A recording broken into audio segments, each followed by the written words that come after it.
किसी भी विचारधारा, किसी भी दर्शन का समर्थक या विरोधी होने की पहली शर्त है कि पेट भरा होना चाहिए।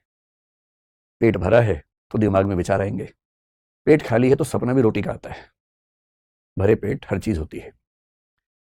कुछ लोग कहते हैं कि फिलॉसफी भरे पेट लोगों का दर्शन है, जिनका पेट भर गया है, फुर्सत में उनका उनका क्या है, शौक है। हो सकता है सही बात हो।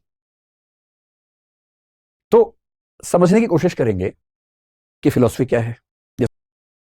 सामान्य भाषा में आपने जितनी बार फिलॉसफी शब्द सुना होगा, दर्शन शब्द सुना होगा, कहाँ सुना होगा? जैसे आपके आसपास कोई बहुत गहरी बात कर दे, आप घबरा जाए, आप क्या बोलते होंगे? यार तो फिलोसफर है, यार तो दार्शनिक टाइप का आदमी है, ऐसे बोलते होंगे। कभी ऐसे बोलते होंगे ज्यादा फिलोसफर ना बन, चुपचाप जी ले अपनी जिंदगी, क्या बेकार की बात कर रहा है।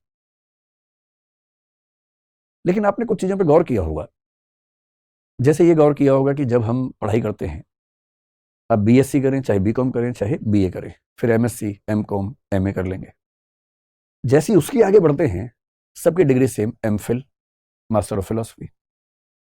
ऐसा क्या होता है कि साइंस, कॉमर्स, आर्ट्स सब अंत में फिलोसफी हो जाते हैं?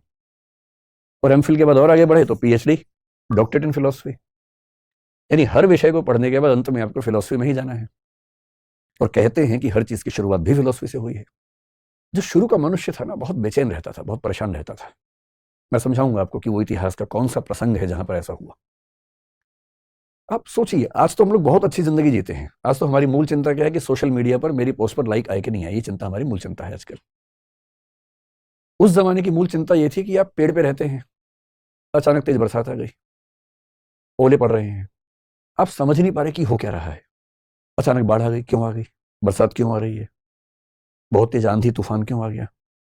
नींद क्यों आती है? उठते क्यों है? सूर्य कहां से आता है? चंद्रमा कहां से आता है? किसी को कुछ नहीं पता था। जिज्ञासा से भरे हुए लोग थे। सब लोग रोज सोते हैं, उठते हैं, एक दिन एक उठा ही नहीं। बदबू आने लगी थोड़ी देर के बाद, लोग उठा उठा के परेशान हैं। बाद में समझ में आया कि अच्छा भी शायद नहीं उठेगा, मर गया है। फिर एक दिन सपने में वो आदमी आ गया, अब वो परेशान कि तो मर गया था, फिर आ गया सपने के अंदर, ये क्या चल रहा है? किसी ने बुरा किया, अचानक उसके ऊपर एक पत्थर गिर गया, तो लोगों ने कहा अच्छा बुरे कर्म का बुरा फल होता है। बहुत सारे ऐसा विश्लेषण, कल्पनाएं करते करते लोगों ने सोच सोच के बहुत सारी चीजें गढ़ी, जिनको हम सामान्य भाषा में फिलोसफी या दर्शन कह देते हैं।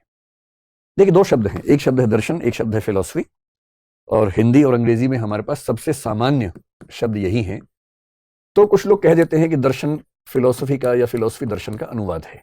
ऐसा है नहीं, दोनों अलग अलग शब्द हैं।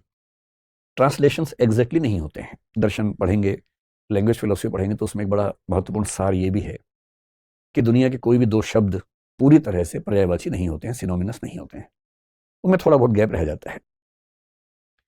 दर्शन शब्द भारतीय परंपरा ने गढ़ा, और दर्शन शब्द का जो मूल शब्द है वो दृश्य धातु से बना है। और दृश्य धातु का मतलब है कि देखने की क्रिया, देखना। अब देखते तो हम ही, आप मुझे देख रहे हैं इस समय, लेकिन मैं ये नहीं कहूंगा कि आप दार्शनिक हैं, है ना। देखना भी तो कई स्तरों पे होता है ना।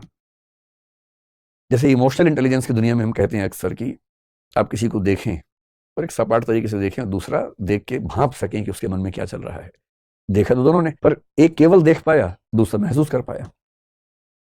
कोई हंस रहा हो तो उस पर एक शायर हुए, दुष्यंत कुमार, आपने सुना होगा, बड़े प्रसिद्ध शायर है, हिंदी के सबसे प्रसिद्ध शायर हैं।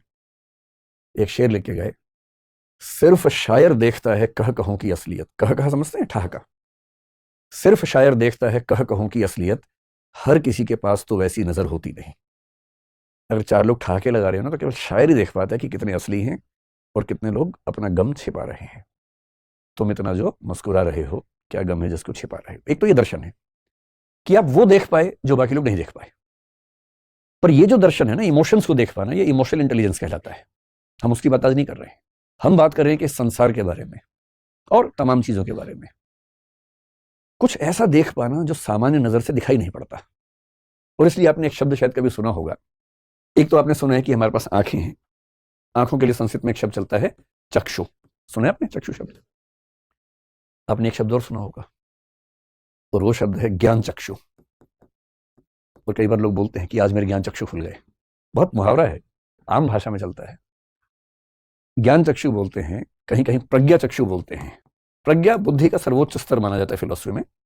कहीं कहीं एक शब्द चलता है दिव्य चक्षु, कि आज दिव्य चक्षु खुल गए, यानी कि अब मैं कुछ ऐसा देख पा रहा हूं जो पहले दिखता नहीं था। ऐसा होता है, जब तक हम गहराई में उतरते नहीं, हमको लगता कोई गहराई है ही नहीं दुनिया में। उतरने के बाद ही समझ में आता है। और इसलिए सबसे आसान है किसी को खारिज करना, सबसे आसान बुराई करना, खारिज करना। मुश्किल है गहराई में जाने के बाद, समझने के बाद ये कह पाना कि ठीक है कि गलत है। तो भारत में दर्शन का मतलब है प्रज्ञा चक्षु, ज्ञान चक्षु के स्तर पर जाकर इस दुनिया को, जीवन को, जीवन के रहस्यों को समझने की स्थिति में आना। केवल उतना समझेंगे फिलोसफी जितना एक आम आदमी को समझ में आए और उसको अपनी जिंदगी को बेहतर बनाने का मौका मिले। इस चैनल का दर्शन की बात क्यों बाबाओं से ही सुननी है हमेशा? भाई आप खुद सुन लीजिए, खुद बाबा बन जाइए, उसमें क्या दिक्कत है? अपना अपना अपने अपने हिस्से के बाबा हम सब बन सकते हैं, क्यों किसी और से सीखेंगे? खुद सीखेंगे। तो आपने सुना होगा कि एक बार महात्मा बुद्ध ने तपस्या की, करीब 6 साल तपस्या की, उसके बाद उनको ज्ञान की प्राप्ति हुई। इतिहास में पढ़ाई होगा। वो कैसा ज्ञान था? क्या ज्ञान होता है? एक दौर में जब मैं नास्तिक किस्म का व्यक्ति था, मुझे इन सब बातों में हंसी आ जाती है, बेकार की बात, क्या ज्ञान हो गया? हम इतना जीएस पढ़ रहे हैं, इतनी बुक पढ़ रहे हैं, तो ज्ञान नहीं हो रहा। लेकिन ऐसा होता है, मूर्ख व्यक्ति ज्यादा बोलता है। धीरे धीरे जब आप समझने लगते हैं, आप कम बोलने लगते हैं, समझ जाते हैं कि गहराई सिर्फ हमारे अंदर नहीं, हमसे गहरे गहरे बहुत लोग दुनिया में हुए हैं, हमसे बेहतर, हमसे अच्छे, हमसे गहरे अनगिनत लोग दुनिया में हैं। ये जो ज्ञान होता है ना, इसको बोलते हैं प्रज्ञा चक्षु का खुलना। कि ज्ञान की क्षमताएं अचानक बढ़ जाएं, खुल जाएं, और आपको ऐसे ऐसे सत्य नजर आने लगे जो पहले नजर नहीं आते थे। तो हम बोलते हैं कि आंखें तो वही हैं, पर उन्हीं आंखों से अब दिख कुछ और रहा है, कुछ गहरा दिख रहा है। अंग्रेजी का मुहावरा है रीडिंग बिटवीन द लाइन्स। एक लाइन में जो लिखा है, दूसरी लाइन में जो लिखा है, गहरे लोग उनके बीच में भी पढ़ लेते हैं। गहरे लोग शब्दों के बीच के गैप को भी पढ़ लेते हैं।